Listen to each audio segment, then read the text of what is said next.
Hello there guys, what is going on? Son of Chelsea back here again for another episode of Added Time, answering your questions that you kindly submitted for today's video. So let's get into it. Firstly, with Gabriel Horse, as a Chelsea fan, I'm worried about this Werner deal. Is this deal happening? And if it is, when will it happen? So I've seen this concern. I saw this in some of the comments, I believe on Saturday's video when I was talking about the inside story behind Werner's deal to Chelsea. The first thing I'm going to say in response to this is Matt Law, who has been adamant about this from day dot really, from last week, reporting about Timo Werner agreeing to come to Chelsea. He is still adamant even after this news, and it mainly comes from the quotes from the RB Leipzig director talking about no deal with Chelsea, no formal contact with Chelsea.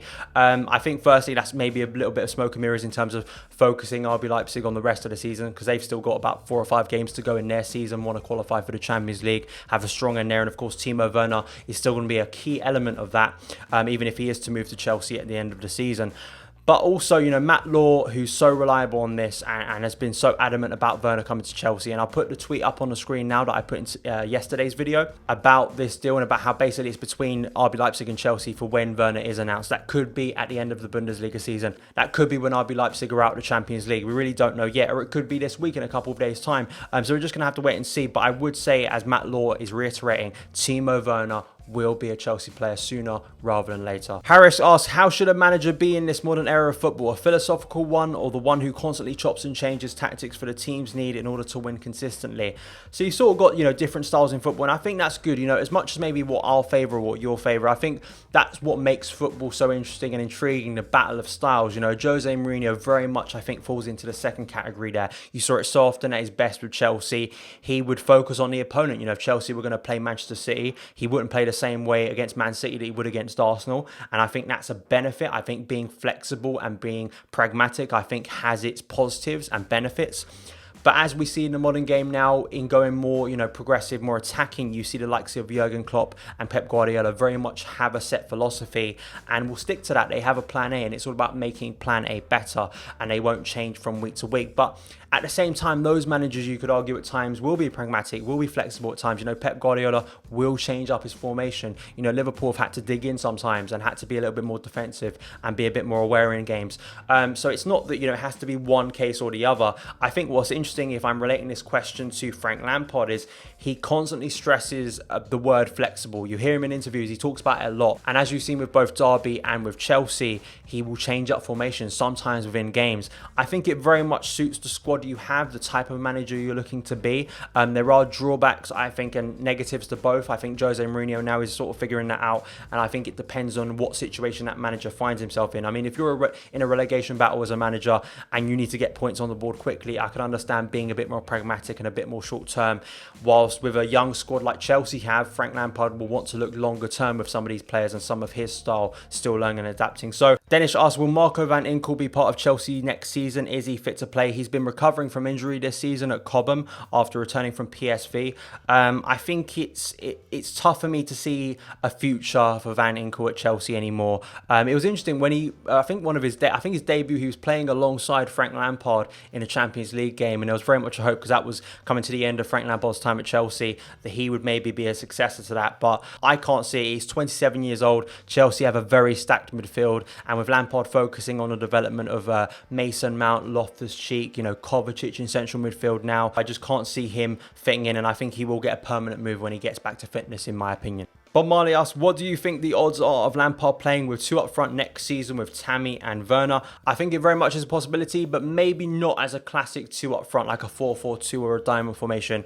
The only way I could see it is if Frank starts playing 3 at the back again, and then you could see 2 up front. But, he's played inside forward. Mason Mount's done that quite successfully for Lampard at periods this season. So maybe you could see Timo Werner as sort of that inside forward just behind Tammy Abraham. I think it's more likely that we play maybe a 4-2-3-1 or a 4-3-3, and Werner plays on the left, which is what he prefers. He started out as a wide player and then went into a central forward role. I think Lampard will maybe want to give Tammy that chance. I'm not entirely sure. It's very hard to know at the moment, because you've also got like Christian Pulisic, you've got Callum Hudson-ODOI, you've got Hakim Ziyech. or in the fray for next season. But I think Lampard will try and have both of those players. I think he should, the work Tammy Abraham's done this season, being Chelsea's top goal scorer this year, and that's without even the Premier League finishing yet. Tammy could still get up to 20 goals at the end of this season. I think he deserves that chance to reinstate himself in the first team. And we know Werner, that's what Chelsea wanted. They wanted a wide forward, and that's why they've got Timo Werner.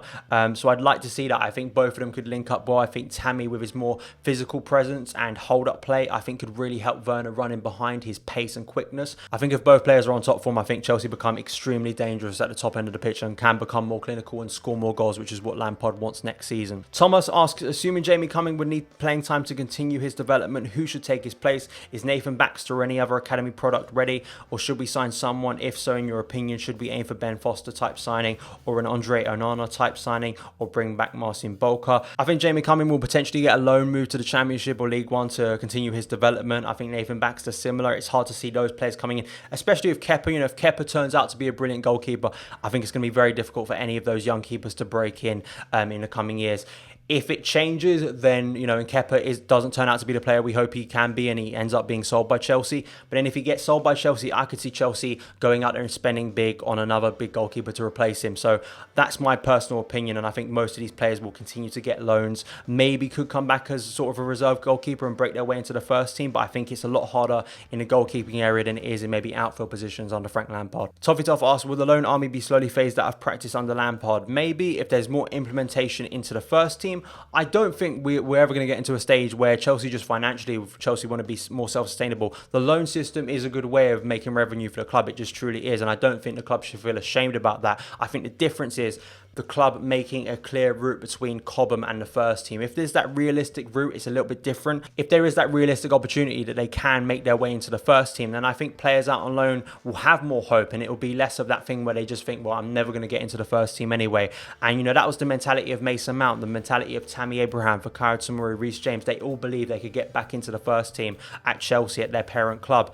So if there is that realistic route, players will feel more optimistic moving to Chelsea, even if they do have to go out on loan first. And lastly, Alex asked, will we get a centre-back this summer? It's a massive question. I feel that, you're just looking at currently where Chelsea are negotiating. They've gone for that forward. They've gone forward positions in Timo Werner and Hakim Ziyech. I think they're going to move next in priority to left-back, probably Ben Chilwell or maybe Tagliafico. I think they'll probably prioritise that next. Of course, we heard about Gabriel Magalhaes a few weeks back, but that's really stalled. I mean, I've heard more about him going to Everton and signing a deal there, but that's really gone silent. So Chelsea could still be in for Magalhaes, and that may reignite in a couple of weeks' time. We really don't know. I think it's one of those that I think Chelsea might miss this summer. I feel that Chelsea may spend more on a Ben Chilwell because he thinks it's such an essential part of Chelsea's system.